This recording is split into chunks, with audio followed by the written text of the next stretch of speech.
Hello everyone, स्वागत है आप सभी का मेरे यूट्यूब चैनल पे। आज की इस वीडियो में हम बात करने वाले हैं ब्रिक्स समिट की।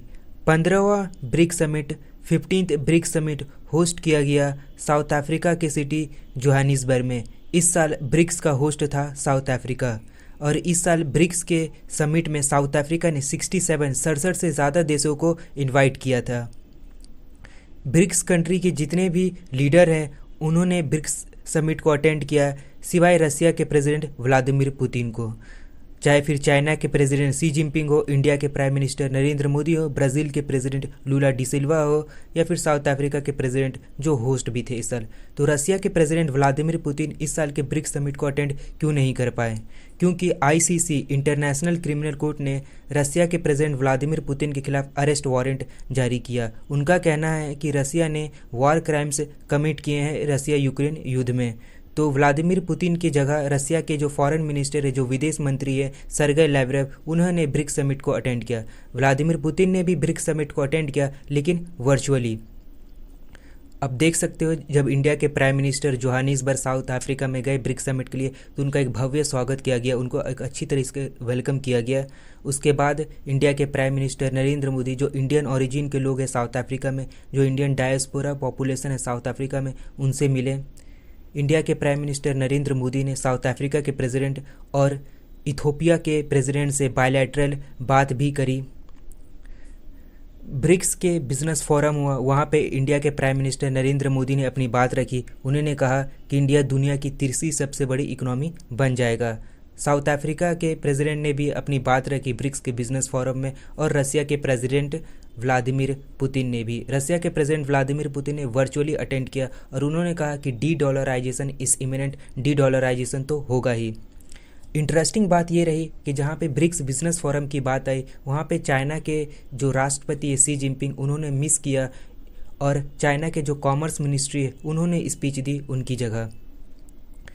ब्रिक्स कंट्री ने एक एक्सपेंशन का भी अनाउंस किया और ब्रिक्स में नए 6 मेंबर ऐड किए गए। वो मेंबर कौन कौन से हैं? वो मेंबर है Argentina, Egypt, Ethiopia, Saudi Arabia, UAE और ईरान।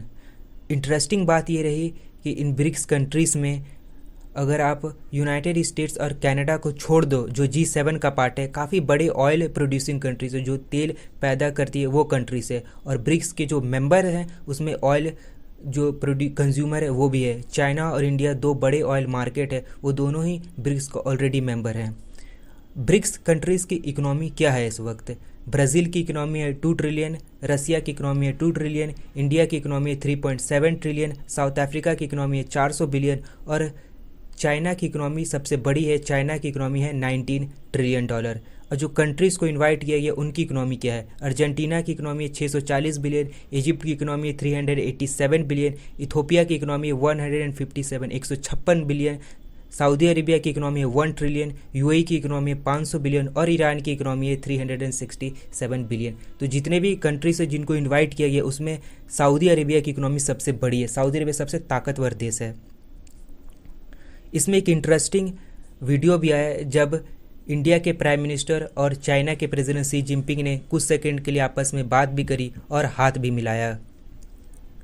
ब्रिक्स कंट्रीज़ ने एंड में जॉइंट स्टेटमेंट दिया जिसमें उन्होंने इंडिया के जो G20 प्रेसिडेंटी है, इंडिया इस साल G20 को होस्ट कर रहा, उसमें इंडिया का समर्थन किया और उन्होंने ये भी कहा कि वो यूनाइटेड नेशन में रिफॉर्म का समर्थन करते हैं। साथ में ब्रिक्स कंट्रीज़ ने अपने जॉइंट स्टेटमेंट में ये बात भी करी कि ब्रिक्स कंट्रीज़ की जो बैंकिंग है उस नेटवर्क को स्ट्रेंथन किया जाएगा और कोशिश करी जाएगी कि आपस में जो लोकल करेंसी है उसमें पेड किया जाए। उन्होंने ये काम दिया है ब्रिक्स कंट्रीज़ के फाइनेंस मिनिस्टर को, उनके जो सेंट्रल गवर्नर उनको, ताकि वो बैंकिंग सिस्टम स्ट्रेंथन करे और कंसिडर करे जो ब्रिक्स कंट्रीज़ आपस में पेमेंट करे वो अपनी करेंसी में करें। तो काफ़ी इंटरेस्टिंग रहा इस साल का ब्रिक्स समिट। अगर आपको ये वीडियो पसंद आया तो प्लीज़ लाइक और सब्सक्राइब करें।